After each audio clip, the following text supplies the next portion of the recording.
Sa mga iniwanan naman ng may anak ng kanilang asawa o kasintahan, mismong DSWD at Public Attorney's Office na raw ang tutulong sa inyo na habulin niyang mga ex ninyo na kinalimutan ang kanilang obligasyon.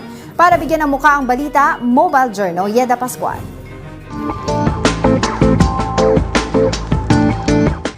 Sakit ba sa ulo nyo ang ex na hindi nagsusustento sa inyong anak? Heto at may good news ang PAW at DSWD sa inyo. Hindi na nga kailangang magparinig sa FB o mag-message ng sangkatutak sa inyong ex para ipaalala ang sustento para sa inyong anak. Pwede nyo na kasi silang ireklamo at kasuhan sa mas madaling paraan. Dahil ngayon, sanib-puwersa na ang DSWD at Public Attorney's Office na hahabol sa mga pabayang magulang. So, yung pangangailangan ng mga biktima, in case kailangan nating i-shelter o kailangan bigyan ng subsistence, at least ang DSWD makakatulong.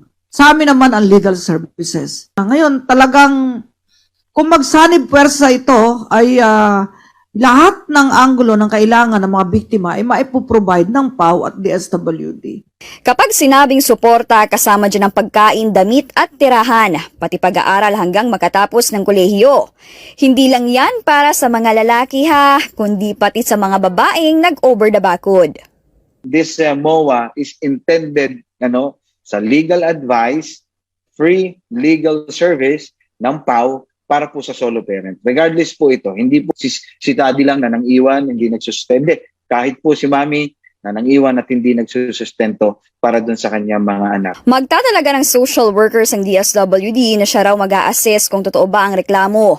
Kung oo, i-endorse ito sa PAW at saka padadalhan ng demand letter ang inyong ex-partner. Paalala ng PAW, hindi ito basta papel lang na pwedeng isnabin o takasan. Actually, merong criminal sanction ang lalabag sa Republic Act number 9262. Pwede silang makulong. Yung nga lang, less than 6 years, pero makukulong. Kaya, hindi papel lang. At marami ng tatay na ipakulong ng PAW. Kasi dito sa PAW, seryoso kami. Walang lokohan. Kailangan pag pinail, hanggang sa wakas, nandun tayo. Maaari raw magtungo sa tanggapan ng DSWD tuwing Lunes at Miyerkules para sa inyong mga reklamo. So paalala po, be responsible enough para po dun sa welfare ninyong mga anak or else face jail time and fines. Malaking tulong ito hindi lang para sa mga solo parents kundi lalo na sa mga bata. Kaya kabahan na ang mga pabayang magulang dyan.